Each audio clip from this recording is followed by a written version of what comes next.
my God, what the?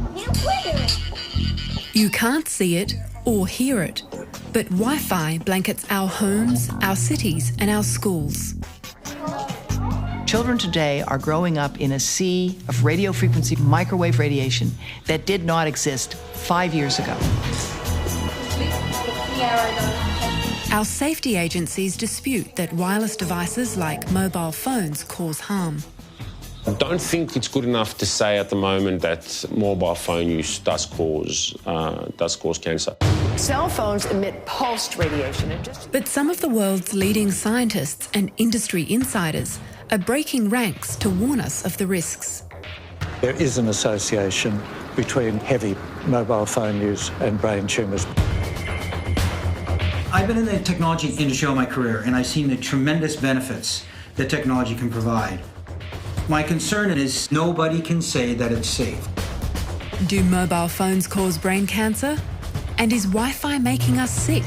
In this episode, I investigate the latest research and advice about the safety of our modern wireless devices.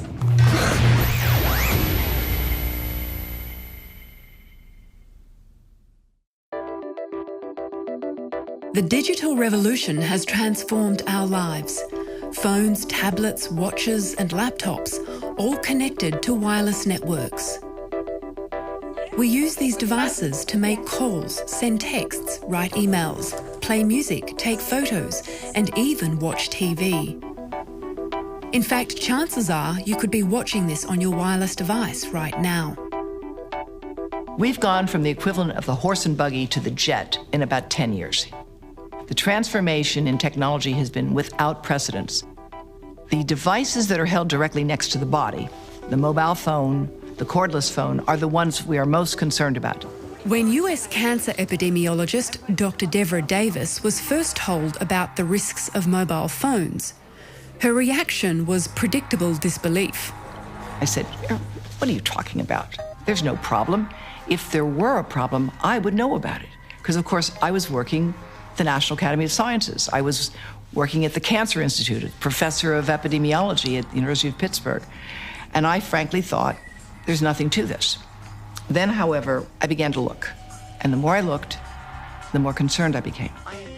Dr. Davis has had a distinguished career as a presidential appointee for the Clinton administration and is recognised internationally for her work on environmental, health and disease prevention. She was recently in Australia holding a series of public seminars.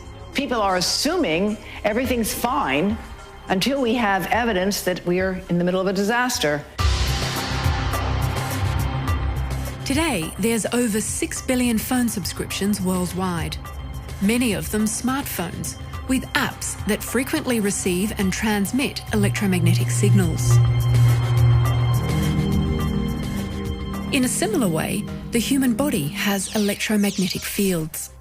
Electrical currents flow through nerve fibres and muscle tissue, and external interference can disrupt those signals.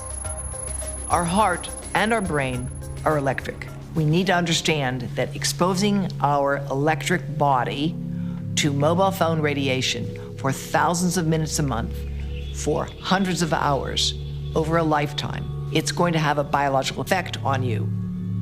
In fact, the BlackBerry comes with a warning. It says if you have a pacemaker implanted in your chest, keep the mobile device at least 20 centimeters away.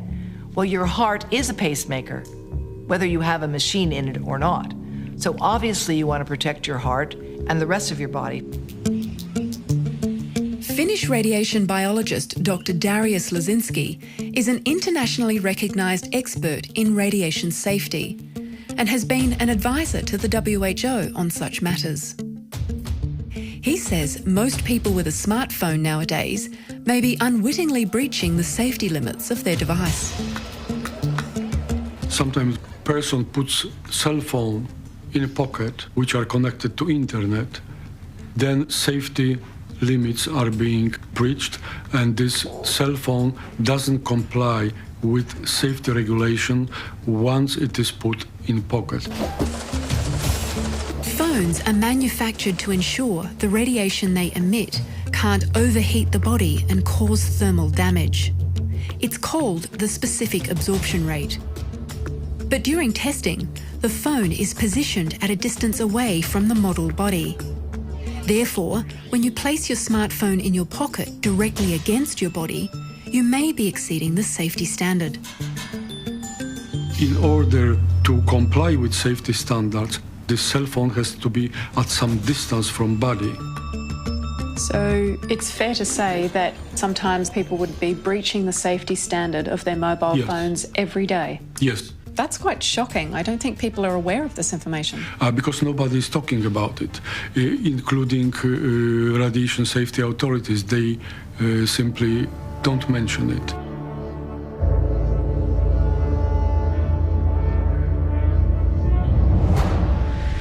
Electromagnetic radiation is everywhere. We have always been exposed to natural sources like the sun, but there are some sources of radiation that are man-made. Today, with the proliferation of mobile and wireless technology and devices that emit artificial radio frequency radiation, some claim we're exposed to levels up to 1 quintillion times higher than natural background levels. The spectrum of electromagnetic radiation ranges from ionising radiation, like X-rays, which have enough energy to knock electrons out of their orbit and cause cancer, to non-ionising radiation, like microwaves, which have much less energy and considered to be safer. Mobile phones, tablets, phone towers, smart meters, baby monitors, and Wi-Fi routers are all sources of radio frequency microwave radiation. Professor Bruce Armstrong was part of an expert panel on radiation, which gathered for the International Agency for Research on Cancer, or IARC. The panel was tasked with analysing whether radio frequency radiation could cause cancer. Its decision was essentially that it possibly causes cancer. That means radio frequency radiation is now classified as a Class 2B possible human carcinogen. It was inevitably a controversial decision. What was your personal decision? I thought that IARC got it right, based on the evidence. Heavy users are defined as those who talk on a mobile 30 minutes a day for longer than 10 years. Journalists like myself, tradespeople, brokers, even teenagers would easily meet that definition these days. Yeah. So I went to ARPANSA, our federal agency responsible for protecting us from the harmful effects of radiation. I asked one of their physicists, Dr. Ken Karapidis, for his view on IARC's decision. On a personal level, I don't think it should be a 2B. Other people say it should be higher. Dr. Karapidis says there's no cause for concern. We've been doing research in this area for a very long time, and our assessment of the evidence suggests that although some studies do show effects, there is no established evidence that the low levels of radio frequency radiation from tablets and phones and Wi-Fi and what have you causes health effects. So ARPANSA is not actually saying that these devices are safe? We can only provide advice on an assessment of the evidence. We do not provide guarantees of safety. I don't think a scientist can do that.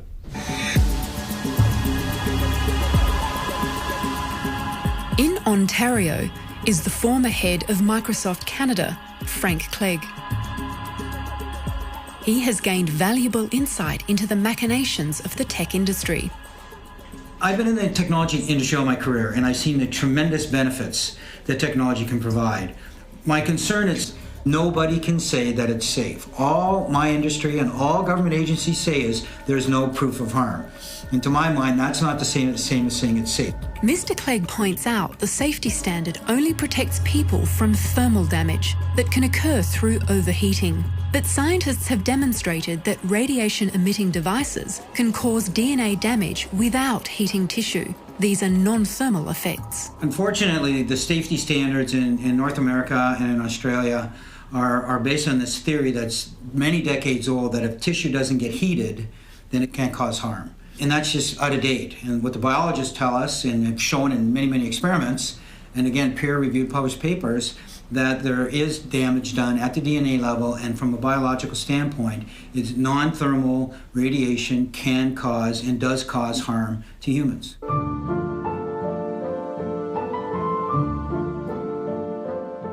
For example, there is strong evidence to suggest that mobile phones can damage sperm, as might occur when a male keeps his smartphone in his pocket.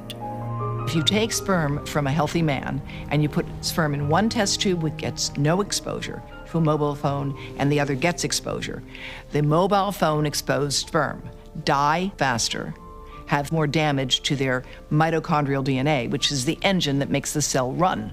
And studies around the world consistently find the heaviest cell phone users have the lowest sperm count. Those studies have not been considered recently in reviews, and there are new data emerging all the time. This bioinitiative report sets out hundreds of peer-reviewed papers confirming the biological changes caused by wireless transmitting devices, which can occur thousands of times below the safety threshold. It has been formulated by independent doctors and scientists from over 10 different countries. But Arpanza has a different view. There's certainly some studies that have shown effects on sperm, but there's many other studies that haven't. There is no consistent evidence that there's established biological effects other than rising temperature. So the evidence is really inconsistent, and it's not good enough at the moment to say that mobile phones do affect sperm. Since IARC's decision in 2011, more evidence has emerged which adds strength to their findings. The Serenat study and Hardel's study both found a link between heavy mobile phone use and rare head tumours. Those studies do suggest, rather more strongly than the body of evidence available to IARC at the time, that there is an association between heavy mobile phone use and brain tumours. These studies have sparked calls for the classification to be upgraded from 2B to 2A. My colleagues and I since then, some of whom have worked at the World Health Organization with me in the past, have just published an article saying that mobile phone radiation is a probable human carcinogen, with newer studies showing that people who begin to use cell phones regularly and heavily as teenagers have 4 to 8 times more malignant glioma, that's a brain tumor, 10 years later.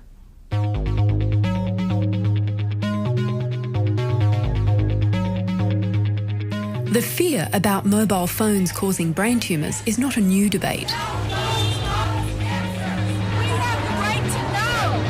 Previously, industry co-funded a study hoping to settle the debate once and for all. The Interphone study was carried out from 2000 to 2004. The results were supposed to be released in 2005. It took 5 years to release the results of the Interphone study. And it was not because the science wasn't clear. It was because of the intense politics that took place between members of the team, some of whom had been heavily sponsored by industry, and others of whom were more independent. The bulk of the study said the results were inconclusive. The actual findings in Technical Appendix 2 showed that there was a significantly increased risk of brain cancer in the heaviest users. Mobile phone manufacturers themselves are aware of the potential risks, which is why they recently put warnings in each device. Well, first you go to Settings, and then you go to General. Then you go to About at the top. Yeah. Then you have to look hard. You have to go all the way down to something called Legal. Yes. And then you go to RF exposure. Oh, of course. I've never been into this part of my phone. Well, there you see, it says to reduce exposure to RF energy, use a hands-free option, such as the built-in speakerphone. Yours says carry iPhone at least 10 millimeters away from your body. Mine says at least 5 millimeters. What do you think about this warning? I think the warning is, I think they're being a bit hypocritical to be trying to get you to buy more and more free talk time and then telling you you should limit your exposures.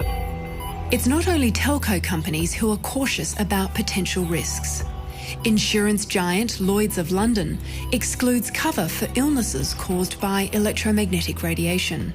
When it comes to microwave transmitters like mobile phone towers, several other countries around the world have maintained more stringent safety thresholds compared to Australia. We know that China, Italy, and Switzerland and Russia have standards 100 times safer than Canada's standards, and that's the same as Australia's standards. It sparked concerns that ARPANSA is out of touch with the latest evidence. When was the last time ARPANSA updated their safety standards? We published the standard in 2002, but we did a review of the science that underpins the standard in 2014. Now, the review actually found that the limits of the standard still provide adequate protection from the known health effects of radio frequency energy.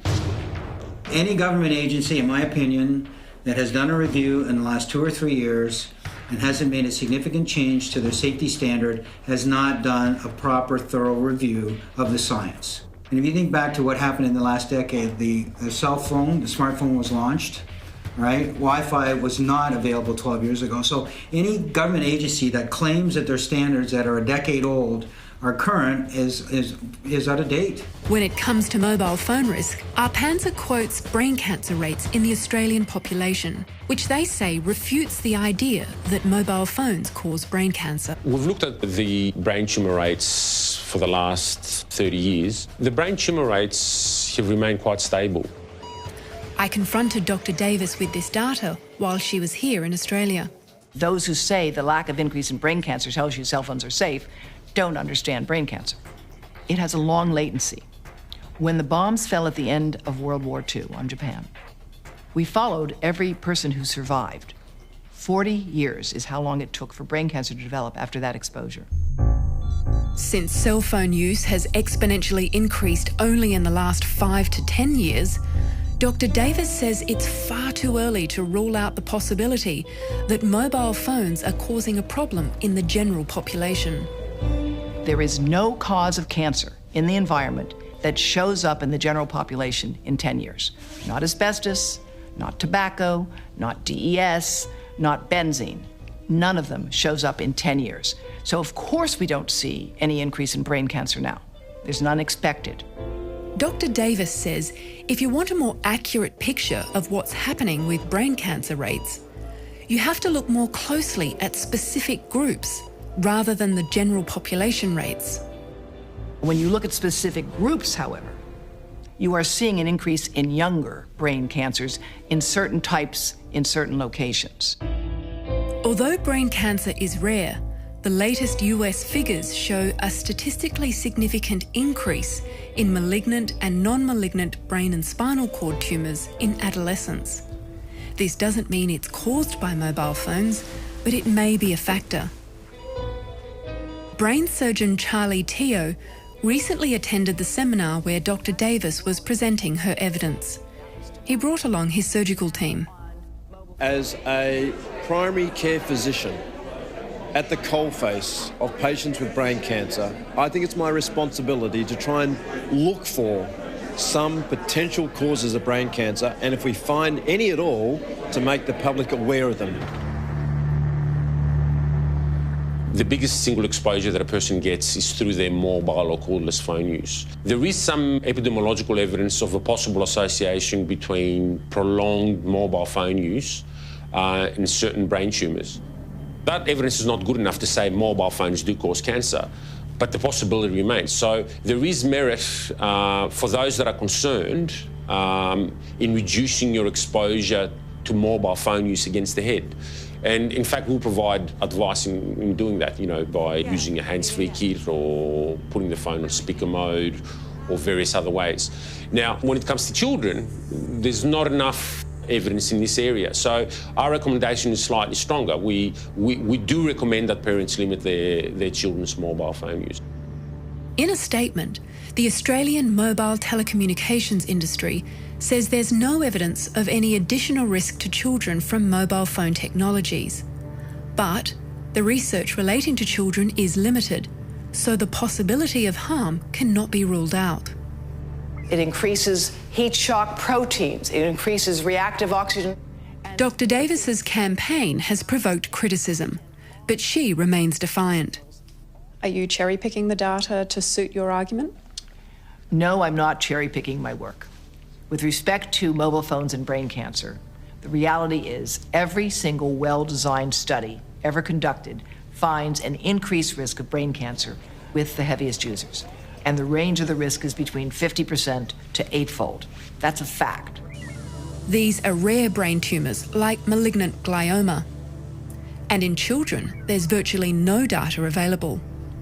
Children today are growing up in a sea of radio frequency radiation, microwave radiation, that did not exist 5 years ago. A child's skull is thinner. Its brain contains more fluid. Things cook in a microwave oven if they have more fluid and more fat in them. So because the skull is thinner and the brain contains more fluid, a child will absorb more radiation relative to that of an adult. Scientists have been able to demonstrate this. So in an adult, what were the results? Well, you can see that the heaviest radiation here is indicated in the red, and it gets just into the first part of the eye and the cheek and the ear, right? So the rest of it doesn't really get that far. That's the faintest color. But if you look at the child, this is a 3-year-old, you can see that it gets all the way through the head. Wow, so that penetrates almost to the other side of the ear. Correct. That's incredible. Yeah, Now, it is. do we know that this translates into health effects for the child? No, we don't. So should we be concerned? You want to experiment on your children? Go ahead. I don't think we have any reason to think this is a good idea. And in fact, manufacturers are now advising. Samsung has a statement, a cell phone is not a toy. When it comes to reducing risk, it's all about proximity from the device. Radiation exposure drops off exponentially with distance. Distance is your friend here. And children, of course, infants, should never be close to any of these devices. They've been tested on this big adult guy. They've never been tested for infants and toddlers. Any parent out there that gives their child a device to play with because they're driving them crazy, put it on airplane mode. Because if it's on airplane mode, they can still play the game, but they're not sending and receiving microwave radiation. So it's not that it should be no devices, it's just we've got to be more careful about how we use them. I mean, really, when it came to cigarette smoking, we had no idea of the mechanism. Brain surgeon Charlie Teo limits his children's exposure. The kids didn't get them until they were older, post-pubescent.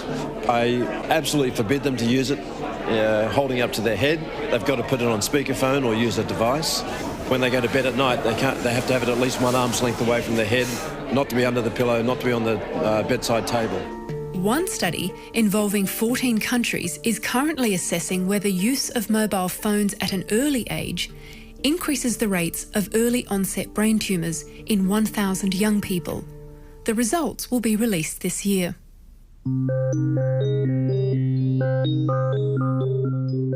Unlike mobile phones, which can be switched off, Wi-Fi exposure is constant.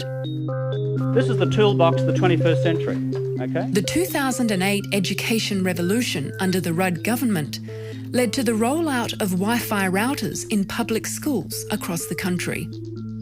But some parents are concerned about their children's exposure to Wi-Fi in the classroom. So basically when a child starts high school, they're at school for anywhere from 4 to 6 years, and they're sitting in radio frequency, microwave radiation, the 2B possible carcinogen, and the routers are pulsing all day, every day. On top of that, you've got mobile telephones, you've got their laptops, so you've got this whole layering of radio frequency, microwave radiation that we've never been exposed to before in the past. So with regards to that layering effect, who's to say what the consequences of that will be for that child's long-term future? Unfortunately, we weren't granted access to measure the levels of Wi-Fi radiation in this school. The Department of Education didn't respond directly to our question about the risks of exposing children to Wi-Fi, but they did state that the Australian government is supporting research into the effects of electromagnetic energy on people's health. Libby says parents should not be forced to choose between educating their children and safeguarding them. It's almost a case of involuntary consent. In a world where we sign permission slips at school for absolutely everything, no parent has given their child permission to sit in the 2B possible carcinogen, but yet they're unaware that that's what they're sitting in. Earlier in my career, we were on a campaign to get technology into schools, which did include Wi-Fi. So yes, I was a proponent, and I wish I'd known then what I know now, because I hope and I believe that my message would have been different. If you can't say it's safe, then you be cautious about how you use it. The industry body acknowledges concerns about the greater vulnerability of children during development, because young people will use Wi-Fi for most of their lives, unlike this adult generation. But they also say this has already been factored in the safety threshold. While the Australian government's position on Wi-Fi remains unchanged, other countries are making changes. In France, for example, legislation was passed banning Wi-Fi in nurseries and daycare centres. The National Library of France and other libraries in Paris have removed Wi-Fi networks altogether. We do need to create digital citizens, and we want children to know how to use the internet, how to find information. That's all very important. Wherever possible, the Israeli government advises using wired as opposed to wireless. For schools, we need to go wired whenever possible. Routers right now are programmed that they're on 24/7. There's no reason for that. They ought to have an on and off switch. And it's not just in schools. Nowadays, many homes and offices have Wi-Fi as well. The location of the routers, it's really important. Don't have a router in your bedroom. Don't have a cordless phone next to your bed. Keep these things some distance away. You can set your router in a closet furthest away from where people regularly spend time. That's what you should do. And if you can't avoid it, you're in a small apartment, get in the habit of turning it off, certainly when you're sleeping. What we'll do is we'll just turn the router on with our switch.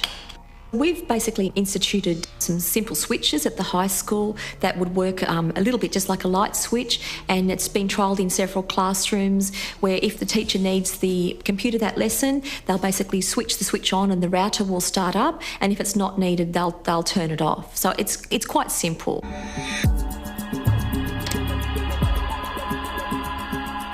There is no doubt that consumers are confused. There are conflicting reports. There is a lot of scientific information out there. It gets some press coverage, but then it gets countered by industry. I am embarrassed to say that I believe my industry is on a campaign to bury the science and to confuse the message on the harmful effects of wireless devices.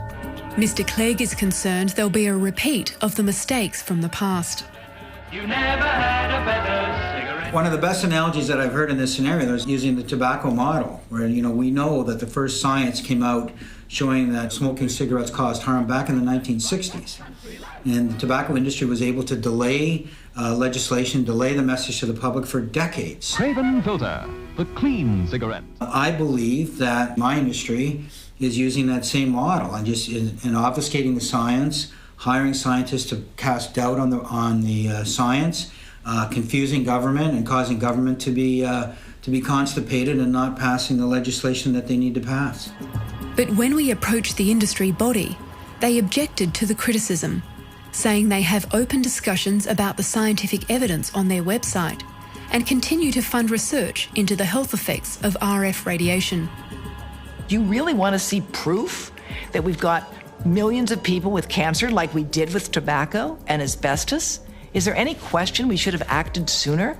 We would really make a huge mistake if we continue to take the repeated assurances everything is all right. For more information about the studies mentioned in this program, you can go to our website.